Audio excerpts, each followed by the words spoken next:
Hey, this is BJ. Thanks for listening to our show's podcast. If you're a fan of all things geeky, you should check out my other podcast, BJ Shea's Geek Nation. We have new episodes every day, and you can check it out at bjgeeknation.com. Your home is going into foreclosure and you feel like a financial wreck. You don't know where to turn for accurate information. I'm bankruptcy attorney Travis Gagne. Let's talk about some legal options. If we work quickly, we can propose a plan to save your home, modify the loan, or in many cases even eliminate your second mortgage. The consultation is free. I've helped hundreds of people just like you make informed decisions about whether to save their home or exit it on a reasonable, organized timeline. The chapter you choose sets the tone for the next chapter of your life. Please contact me today at choosetherightchapter.com. That's choosetherightchapter.com. 99.9 KISW, the Rock of Seattle. Steve. Yes? I don't know. You know, they say that some guys will say, I don't have any kids that I know of. And I'm thinking, if you have some kids that you don't know of, I found one in California. Okay. Because this sounds like what you or your progeny would do. This girl in California spent all of last year pranking her mom and then put it all on video. And, the apple, if there was an apple to fall from your tree, it would be this girl. It's so funny because I saw this video this morning when I got into work, and my first instinct was, this is stupid. Really? This is funny? And then I started watching it, and within about 30 seconds, I was just in tears laughing. Yeah, because it was like, you kind of like start thinking about the fact that this was just a year-long troll job on a parent. Yeah, a year this girl did with these bang snaps, those little firecracker poppers that make that snapping sound when they hit the ground. This girl basically just pranked her mom for a full year and recorded every moment and released. She would be like ironing, and she would throw one at her. She's opening up the door to go into their apartment or their house, throw one at her. Outside, just doing whatever, throwing one at her. Nice. Yeah, and she must have had a bag of those on her at all times. This girl is definitely Steve's kid. I really want a DNA test done because she again for a year, and then we got a 2-minute video that they released because this is a year's worth of pranking. Catherine! Why would you? You gonna set the house on fire, eh? Why do you do that? Mom! Steve's laughing already. I'm cracking up in here, too. I just love you're going to set the house on fire. Yeah. These are not going to set any house on fire. Oh, dude. And the video, you can see the video on the BJ Mix page of KISW.com. If she screamed like that every single time, I could completely understand why she would do this. This is fantastic. Oh, dude, there's one where she's at the top level of their house, and the mom's down by like the little lobby, the hallway, and she just throws one at her. So she's not even near her. Oh, that's so funny. And this is your daughter, and mom is she's just so not happy. Of course, this is the YouTube era, and she's basically, Tom Green was the guy that would do this before YouTube. But this is like the most harmless one of them all. It is. But it's not hurting anyone. You're not going to hurt somebody with those little poppers. But that's what it reminds me of, where he would just torment his parents.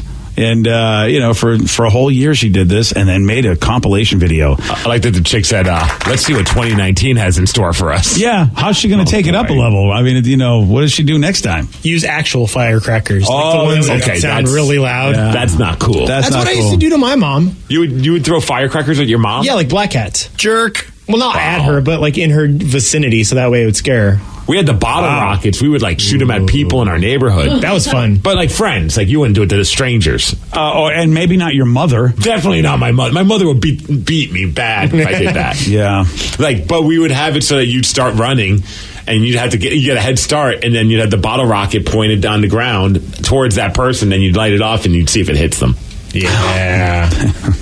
Again, a shocker that I think this girl is your daughter. But we would never do it to somebody that didn't want to have it done. I want a DNA test done. That's what I want. Fine. I want to see exactly who this kid's real parent is. We need to find like a prank to do, like a harmless prank. Like there's another guy for a whole year. He would just randomly throw an egg at his mom, and she'd just immediately try to catch it, and she'd freak out. She's like, "Why are you doing this?" It's just whatever. And this guy videoed it for a whole year? For a whole year, same thing. It's just like, hey, we're hanging out with it. Here's an egg. See, these things sound like fun, but after by like February 13th, I'd be bored. Yeah, you would. I'd give up on this. Well, see, I think it's something good. And I would just let the egg fall, and then I would scoop it up and put it in your bed. Aw. And that would be that would be the end of it. Yeah, you are. Oh, I'm not fun at all. Yeah. You guys know that. Don't prank me. I've made it very clear because I hate pranks when they're on me, and I don't really try to prank other people. No, you don't. So that's why April Fools. Somebody did that. I've had with everyone. I don't know, was here or some other job I had in radio. Somebody thought, here's an idea, and I'm I'm not gonna be Dwight of The Office. You are not putting my stapler in Jell-O. It's not gonna happen, Jim. They did that? Oh, on that show? Yeah. Oh, yeah. That was always the fun thing is Jim and Pam were always pranking Dwight. Or Pam would sort of just basically encourage Jim to do it or at least give him a round of applause every time he pranked Dwight. My favorite one that they did was they put Dwight's whole desk and office area in the bathroom. Yeah. Like the entire thing. Do you think that show holds up, stands the test of time? I don't watch it very often, but if it's on, I'll watch an episode. Because I know it's on Netflix, and I keep debating on if I want to just start from episode 1 and just power through a bunch of I don't know if I want to actually like binge it or anything like that. But if it's on television, I'll watch it. Oh, it's not binge worthy? Not for me. Have you watched The British Office, Rev, the show it's based on with Ricky Gervais? No. Ah, that's good too. It's well worth a watch too because so many people we know, especially Frodo from The Hobbit's in it. Oh, Martin Freeman. Martin Freeman. Oh, okay. Yeah. He's the Bilbo. He's the British. He was also Bilbo. Yeah, Bilbo Baggins. I'm sorry. Yep. Good call. There you go. That's what. Yeah, Bilbo. Well, Bilbo from The Hobbit, not Bilbo from the other movies. But yeah, so Martin Freeman is the Jim character. And, interesting. And Pam, the Pam character on the British version is one of the aunts in Sabrina. So the British version's great, and the American version's great. Usually it's tough to recreate a show that's really good, and both shows are good. Steve, so I'd say you're a Steve Carell fan, aren't you? In doses. Oh, in doses. Then, no, when he back in those days, yes. Nowadays, when he's kind of being Mr. Serious Pants, I don't know. And again, it happened very close to the same time as Trailer Park Boys, where they had that documentary. So the whole show is like a documentary where style. people are following them around. Right. Though Trailer Park Boys fights or anything like that. They should. No, gotcha. That's why I love Trailer Park Boys because I think they were the first TV show to ever do that. It's very close to when that and the British Office debuted, a similar time. But everyone now does documentary shows. But Trailer Park Boys and The Office, one of the first shows to ever have that style of TV. Christy B says The Office is definitely binge-worthy. Another one holds up for sure. It's the #1 stream show on Netflix of all time. Another person says Office only funny until Steve Carell leaves. Then it's just sad. Yeah, I mean they probably should have ended it. You know, the last couple of seasons or so were not that good, unfortunately. Like this text, and it's all caps. The Office is totally binge-worthy, and he is not Frodo, you uncultured swine. Yeah, I know. You're right. Sorry. Jeez. It's Bilbo. He's also John Watson in Sherlock. Yes. Yeah. And he's also in Black Panther as the CIA guy. Yeah. Yeah. So, yeah, Martin Freeman's great. He's really, really good. But that was...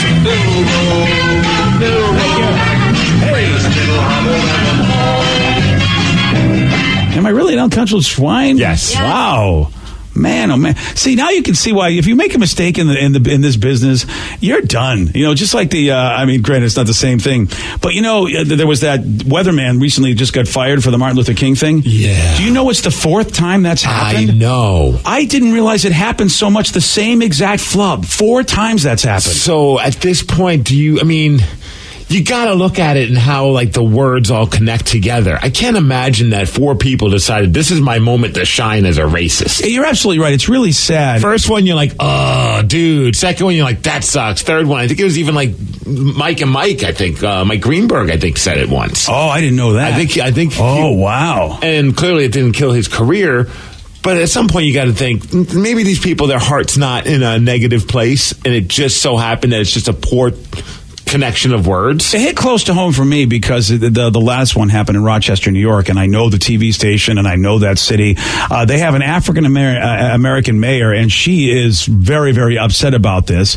Meanwhile, when they ran it on the Today Show, I think it was the Today Show. That's the one that Hoda is on, right? Yes. Yeah. Why did I say yes? I don't know. Yeah. Sure, BJ. Yeah, I think it's the Today Show. All the Hodas are on that. And this is the sad thing. I mean, but this is the time where you go to somebody who definitely would be the one to talk to about it, and that would be somebody who's African American. And so they have all different ethnicities represented on to the Today Show. So they go to the African American anchor and they talk to him about it, and he's just like, dude, it was a flub. How can you think that this was racism? And yet the mayor in Rochester, she's out of her mind about it. And I'm like you, Steve. It's like, I mean, it happens 4 times. Why would somebody around the holiday, by the way, because that's when the weather forecast is happening, here's my opportunity to be a racist. And if you've seen interviews with the guy. It's sad. His whole career is ruined. Yeah, the guy, he point blank said, why would I decide to just use my airtime to say something racist? So that guy, of course I didn't mean it that way. It was just a mistake. So I want you to know that I am cultured. Well, I wouldn't go that far. Why would I go out of my way to be uncultured now? Yeah. After an entire career of culture. Like, how many... Dude, be careful saying the word country, and maybe you have an accidental pause in between the word. Yeah. Happened to me once. We're talking about Carrie Underwood. Especially when Danny's in the room. People could make that mistake, Yeah. Yeah. People would go, oh, you must have said the other thing because Danny's there. Yeah. Yeah. All right, I have a question. Why did a guy give a random lady a new car? Is his name Oprah? Why did he do this? Steve's got the news for you at 6:17. BJ and Migs, mornings on The Rock, 99.9 KISW. 99.9 KISW, The Rock of Seattle. He's the best newscaster named Steve in this room. Right now, here's Steve Miggs with the news. Well, thanks, guys. Thanks to Kia Up You Out for giving us news and sports. And it's a very special day, you guys, on a Friday. Might want to bust out your glass of milk because, well, happy National Milk Day. Oh, hey. Hashtag Milk Day. It's so damn hot. Milk was a bad choice. Not today, it is. Not today. Drink that milk. Drink that milk. Maybe you have some strawberry milk. What was that, Nesquik? Yeah. You just take that spoon of powder, and then stir it up, and it's strawberry deliciousness. Oh, I don't know if I go that or the chocolate one. I always went strawberry. See, I depended on my mood. I did both. Or sometimes you just take a big old spoonful and stick it in your mouth because you're crazy. I've been guilty of that myself. Yep. Really? You just powder and that's it? Mm-hmm. Yeah. It's not a good idea. God. No, but it's sugar, and it seemed like a good idea. Oh, my God. And then you spend like the next 10 minutes going, Or you just just chug milk and just watch it oh, it's awesome. Just like that little powder would just absorb all of your saliva. Yeah. God, I work with animals. No, you work with cultured people. Oh, is you that what it is? uncultured swine. Oh, is that it? We try things. Wow. We experiment. Oh, yeah. We live life. You live life because you chug Nestle's powder. Okay. Just a spoonful of it. Wow, you guys are world travelers. Thank you. Yeah. Glad you finally recognized. Man. Let's talk about this woman. She lives in Wichita, and something really freaking awesome happened for her. She's 53 years old. She works at McDonald's. A few months ago, her car broke down where it wasn't able to turn over, wasn't able to start, and, well, she was screwed. It was a 94 Oldsmobile Cutlass, and she was talking to one of her customers, who's a business owner by the name of Chris. He hits the drive-thru a lot. And they were just chatting it up at the drive-thru, and she asked him, hey, do you know anyone selling a car for cheap? Explained what happened to hers and just the crap that she's been dealing with. So it turned out Chris's son, Josh, just bought a new truck. He was selling his old car, which is a 2009 Pontiac. And so Chris is like, well, how much do you want for it? And then on Wednesday, he showed up to McDonald's and gave the woman, Vicky, the McDonald's employee, a new car. A new used car, but still gave her a car. Just handed over a car and gave it to her, and somebody recorded it, and this is how it all sounded. Here's a title, and here's a key. That black car is yours. No way. Are you for real? I'm for real. Go get your new car. For real? It's all yours. For real. It is yours. It even starts. Yeah, that's important. It doesn't clink. You okay? Yeah, I gotta get some air. There's still some good people out there. You're one of them. You're awesome. Nice. Thank you very much. I swear when he said, there's still some good people out there, I thought he was going to go, and you're looking at one of them. Yeah, that's right. Who's got two thumbs and is a good person? That's really and I guess his son, when he sold it to his dad, when his dad told him why he was doing it, he cut him a deal. Plus, it's your dad. He still charged his father, though. Hell yeah! So there are some good people out there, and then it really was pointing to himself then, because his son did sell it. It's not like his son gave it away. That'd be funny. He's like, there's still good people in this world. My son is not one of them. He's not. He made me pay for this. Yes. That's pretty rad of the guy. It is, and from what I can tell, there's no ulterior motives, because sometimes you think when a guy does something nice for a girl that, you know what, he's just trying to, see what's up. I think he's just trying to hook up a woman, 53-year-old woman who's trying to hook up with a woman. See, I told you, up with a woman, hook her up, because she makes him happy by giving him McDonald's every day. Oh, she gave him the happy meal. Okay. Let's talk about this burglar who might be one of the bigger idiots when it comes to crooks. Well, apparently this woman broke into a closed Florida police substation and, of all things, ate a police officer's chicken dinner. So now they're like, who the hell did this? Why would someone break into our substation and eat our chicken? See, it's another reason why being a cop is tough. Normally at the workplace, you just got to worry about your coworkers eating your stuff. Now but a cop. Yeah, an officer goes to the station, notices that there's a broken window and the remains of, chicken scattered in the kitchen. And they're like, well, who the hell would do this? Here's the thing. The idiot that did it left behind her wallet. Oh, yes. Which contained 2 identification cards. Wow. Okay, she had to be what we call in the business. Hi. Yeah, because she didn't even do it in a rush. They watched the surveillance footage. She was in there for like 45 minutes just hanging out eating chicken. Wow, do you think then she went to a KFC and asked if she could put somebody under arrest? Do you think she just totally didn't know where she was? No, I want to get some chicken at the police station, and I'm going to go get a search warrant over at the KFC. She's got her streams crossed. Yeah. 2 poker players recently had a bet, and it was a $100,000 bet. Whoa. I don't know if I could do this, but for $100,000, I would be willing to try. The bet was, could you live 30 days inside a pitch black bathroom in complete isolation? 30 days? 30 days. In a bathroom? Well, yes. Obviously because you need to be in a bathroom. Wow. Well, the one guy said, you know what? I'm up for doing it. And the other guy said, I'll pay $100,000 if you're not able to make it. If you do it. And the other guy's like, I'll pay $100,000 if I can't. Well, they agreed food would be delivered at irregular intervals, but there would be no television, radio, or phone. Obviously, there's a bathroom because you're in a bathroom the whole time. The guy can only have a yoga mat and a massage ball in the bathroom with him. And I guess the guy's dad would monitor him via video feed. That way, if anything bad happens, he could pull the plug. And they actually did this. 2 weeks he was in dark isolation. He said he suffered bouts of hallucinations and despair. So at that point, they decided to renegotiate. And on day 20, he accepted his offer of $62,000 to leave. Wow, dude. And you hear about, isolation in prison. I don't know if Yeah, dude. If that's the same thing that they do and that's what happened to him, and he was doing it to get money and he still went crazy. $100,000 a month in isolation. On paper, it sounds like, yeah, I'll do it. But then you think about that. And how about the other guy? I love the negotiation. Like, I'll pay you $100,000 if you do it, and you pay me if you don't. The guy that could get paid didn't have to do anything but just wait for him to crack. Yeah. That was a bad bet on the guy that actually went in isolation. Well, things you do for money, BJ. Yeah, what an easy... I'll take that, Steve. I'll tell you what. I'll bet you. I'm not doing any of that crap. All right. I'm out.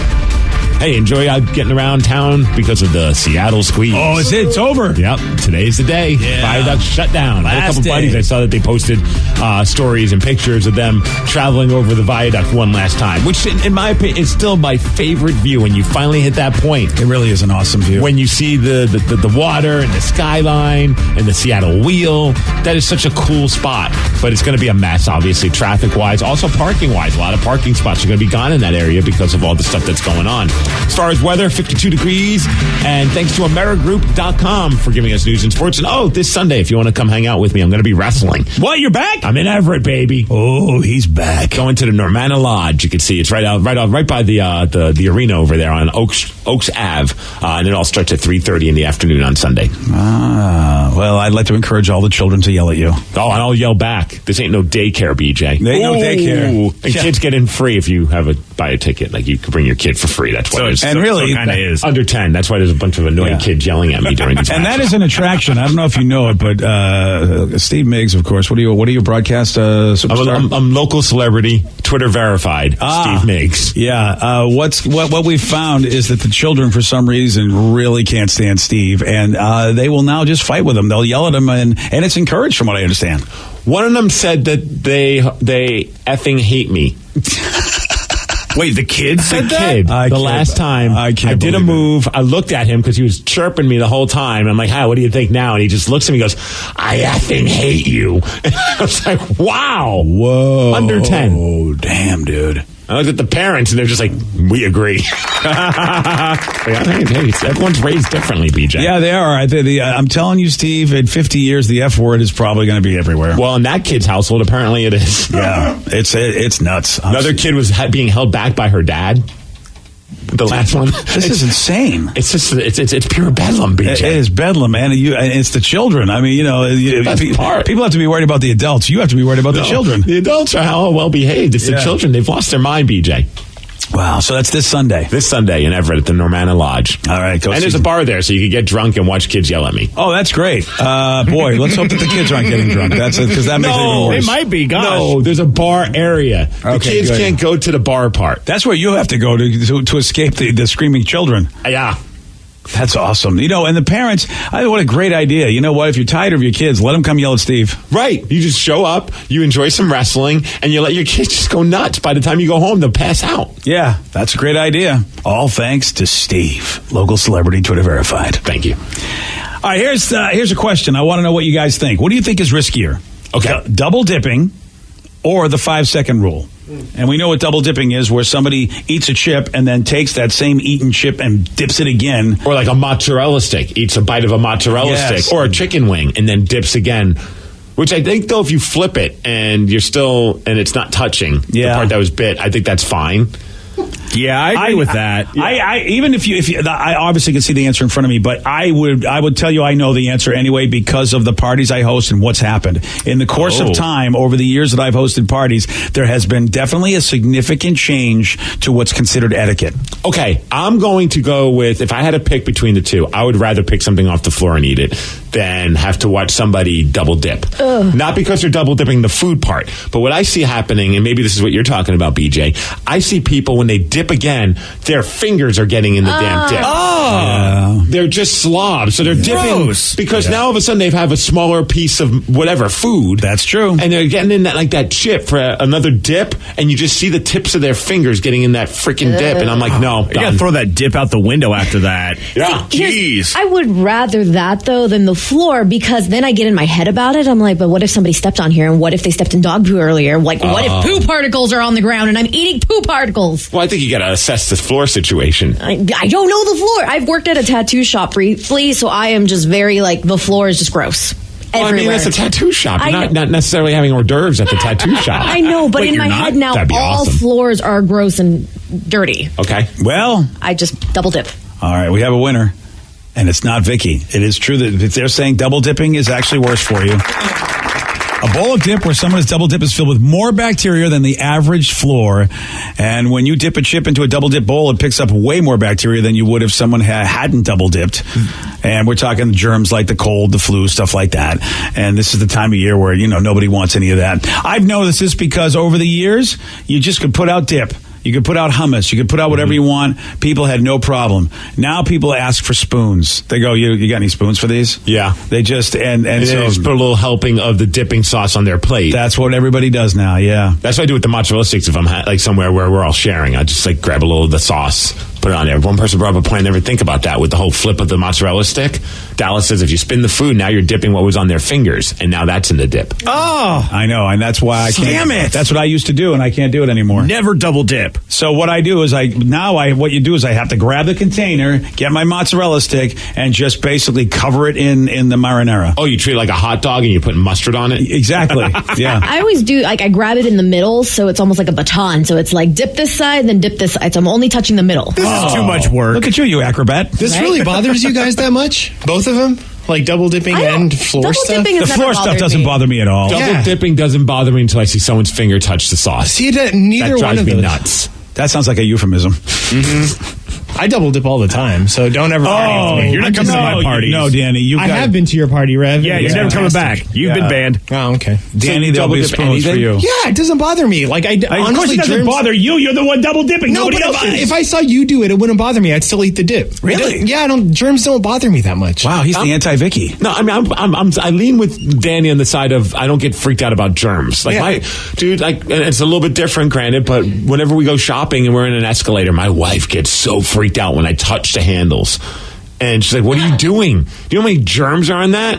And I'm just like, oh, come on. Really? Yeah, wow, that is trippy, yeah. And it's because she won't touch a stick. She'll just stand. I'm like, I'll fall if I don't hold the handle. I don't have the best balance. And so then I'll just completely piss her off, and I'll just lean my whole body on it, put my head on it. You should totally just lick it. Just I think that's gone too far. It's bizarre because I don't believe in it everywhere except one place. It's weird. I don't have that obsession except one place. Where's that? When I travel. Because I'm the guy that takes those bacteria wipes and wipes down everywhere in the plane. But when I go on the underground train at SeaTac, that takes you from like the N gate to the D gates, I won't hold on to the poles. I use my arm and I wrap myself around the arm so that my hands aren't touching anything, which is weird because I do escalators, I do everything else, but I just don't want to get sick when I travel. So I go, I better not touch these poles. What do you think people are doing on those poles? No one, it's not like people are holding on with their mouth. Well, that'd be awesome. Yeah. Well, it is the hands because people are touching everything with their hands, and that's how you get to. People touch their mouths, their eyes, their everything, and that's how you get a cold, and then they go touch the pole. Yeah. So that's why I don't touch the pole. I just can't get too worked up about those things. I get too. Otherwise, you're just going to live this life of not touching a door handle, not touching this. You're absolutely right, and I'm okay except at the airport. I don't know why the airport is when I turn into Vicky, but I do. You want to have a great laugh? Is go with my wife somewhere where there's a porta potty that she has to use. Oh, no. It's super entertaining because she comes out like I just was in there. It just looks like she saw a monster. It was Sasquatch. He's real. She's got her hands. Give me Purell. Give me Purell. That's amazing. They didn't have any in the thing. Oh, that's awesome. That is so. What has happened to us? Maybe people. I just don't remember so many OCD people growing up.